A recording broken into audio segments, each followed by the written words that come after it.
शदीद गुस्से में हैं हम। 5 सवा 5 का टाइम है। ठीक है। वहां से जाके वो जेल वालों से कहते हैं कि जी हमें इनकी कस्टडी चाहिए, दोनों की, सनम की और आलिया की, और दोनों को उन्होंने लाहौर लाना है या कहीं भी लेके जाना है। एक गाड़ी में नहीं लेके आते, अलग अलग प्रिजनर वैन में बैठाते हैं। अब जो कुछ उसके साथ, सनम के साथ किया जा रहा है वो एक पॉलिटिकल एक्टिविटी नहीं है। एक ज़हनी मरीज़ा जो ज़हनी तौर पे बिल्कुल एक माजूर औरत है, उसकी जाती अना को तस्कीन पहुंचाने के लिए ये किया जा रहा है। उसने उससे कहा कि तुमने ऐनक क्यों लगाई हुई है? उसने कहा कि मेरी आंखों में इन्फेक्शन हुई है। उसने आंखें उतार के दिखाई, उसकी आंखों में इन्फेक्शन थी और पानी गिर रहा था। 7 बजे सुबह 5 बजे लेके निकलते हैं और 7 बजे तक ये धूप में फहराते हैं। अब अपनी बेटी को मैं किसी हाल में भी सिलेंडर नहीं करने दूंगा उसकी मर्जी के बगैर। वक्त हमेशा एक साथ नहीं रहता है।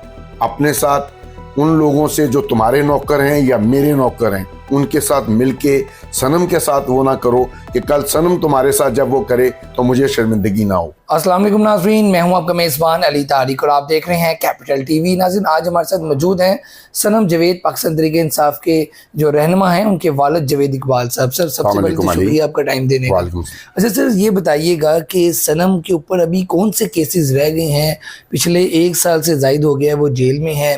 कभी हम देखते हैं कि वो लाहौर में पेश होती है DC में, कभी गुजरांवाला, सरगोदा, एक पुलिस पकड़ती है, छोड़ती है तो दूसरी पकड़ लेती है। कौन कौन से मुकदमात है अभी उसके ऊपर? अली, आज सनम को 1 साल 1 माह और 2 दिन हो गए कस्टडी में। उसके ऊपर टेक्निकली कोई केस नहीं है। आखिरी केस जो अब हम फेस कर रहे हैं उसका नंबर शायद 823 या 824 है, गुजरांवाला में है। आप उससे अंदाज़ा लगाएं कि जो ज़हनी मरीज़ हैं यहाँ के, उनके खौफ का आलम क्या है उसके ऊपर।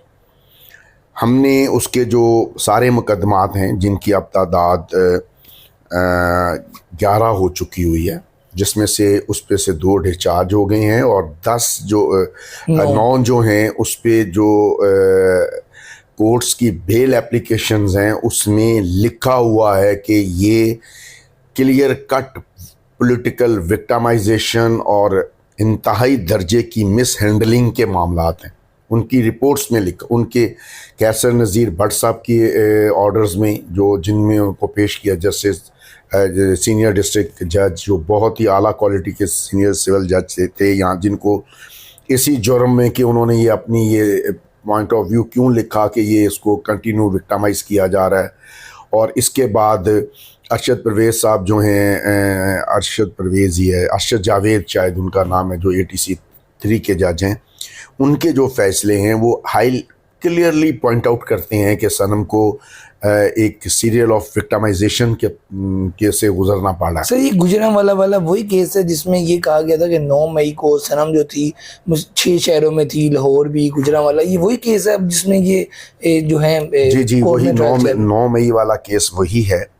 और वो एक डिक्लेयर्ड मुजरिम जिसका नाम करीम भंडर है, करीम भंडर, जो अपने आप को पहले PTI का सपोर्टर या उनका रिप्रेजेंटेटिव डिक्लेयर करता था, और वो अपनी गिरफ्तारी के तकरीबन 1 साल के बाद ये स्टेटमेंट दे रहा है कि जी मैं इमरान खान के घर से बाहर निकला तो सनम जावेद बाहर खड़ी थी, 3-4 और। अच्छा, मतलब कि कुछ लोगों ने वादा माफ गवाह भी बन गए इस तरह। ये वादा ना सिर्फ वो वादा माफ गवाह बना है, बल्कि वो अब नून लीग का बेसिक उस एरिए में सपोर्टर है। अब नून लीग उसको जेल में रख कर, अभी भी ही इज इन जेल। ये आपके पास प्रूफ है? ये जो ये हमने कल कोर्ट को दिया है। अच्छा, कोर्ट को दिया है? कोर्ट को सारे प्रूफ दिए हैं। कुछ रोज पहले सनम को उसके घर लेके आए, फिर मोबाइल की बरामदगी के लिए लेके आए, वो क्या मसला था आपको इस पर? अली, मुझे इत्तला मिली कि सनम को उसके घर लेके आए हैं। ठीक है। मेरा और सनम के घर में, जाहिर है वो अपने खामन के घर में रहती है, हमारे घर में उसका नहीं। मैं इमीडिएटली अपने घर से उठा और उस घर की तरफ गया। मेरे जाने से पहले जाहिर है हमें इत्तला मिलने में 20-25 मिनट के बाद हमें लगा उस इलाके के किसी बंदे ने उन्होंने सबसे पहले जाते ही एक पुलिस ने ये काम किया कि बगैर किसी वारंट और बगैर किसी सबूत के उन्होंने सनम के घर के जो दरवाजे हैं तीसरी दफ़ा ज़बरदस्ती तोड़े और उसके बेडरूम में घुस गए जाके। उसका खामन सो रहा था, उसको पकड़ के गिरेबान से बाहर पकड़ के ले आए, उसका मोबाइल छीन लिया उससे, उसको गाड़ी में बैठा लिया। उसका जेठ जो है सनम का, वो नीचे से बाहर निकला, कौन है घर में, जब सब लोग सो रहे थे उन्हें कहा कौन है जी, पुलिस वाले हैं, इसको भी पकड़ लो। उसको भी गिरेबान से पकड़ा, गाड़ी में डाल दिया, उसका भी मोबाइल छीन लिया। अब जाहिर है उन दोनों के मोबाइल छीन लिए थे। फिर अहले इलाका में से किसी ने हमें इन्फॉर्म किया कि सनम के घर में फिर पुलिस घुसी हुई है, 4, 5, 8 गाड़ियां लेके आए हैं और सैकड़ों के हिसाब से हैं। और वो क्या ज़बरदस्त, पता चला क्या करने आए थे? वो पाकिस्तान और पंजाब के ज़हीन तरीन जो आईजी हैं, ज़हीन तरीन, उनकी जो ज़ेरे साया काम करने वाली पुलिस फोर्स है जो ज़हीन तरीन है, वो वाला मोबाइल फ़ोन उसके घर से रिकवर करने आए थे, जो मुकदमा नंबर 96 में 13 महीने से उनके पास है, जिसको कल इनके प्रोसिक्यूटर ने कोर्ट में तस्लीम किया कि जी ये मोबाइल हमारे पास है, ज़िमनी नंबर फॉर्म के साथ।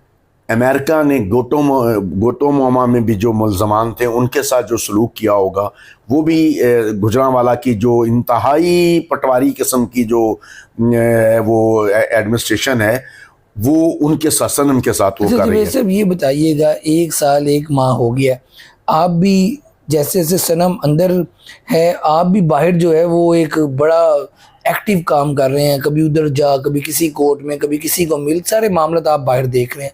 सर बहुत से लोग पीटीआई के छुट गए हैं, बाहर आ गए हैं, रिहाइयां हो गई हैं, सनम का मामला इतना पेचीदा क्यों हो गया? आपने मेरा एक जो आपको बीच में रोक लिया, सनम के साथ वो सलूक किया जा रहा है जो अमेरिका में, गोटोमोमा में अमेरिका उस वक्त के जो उसके ख्याल के जो कैदी थे, जंगी कैदी, उनके साथ या दहशतगर्द थे, वो कर रहे थे।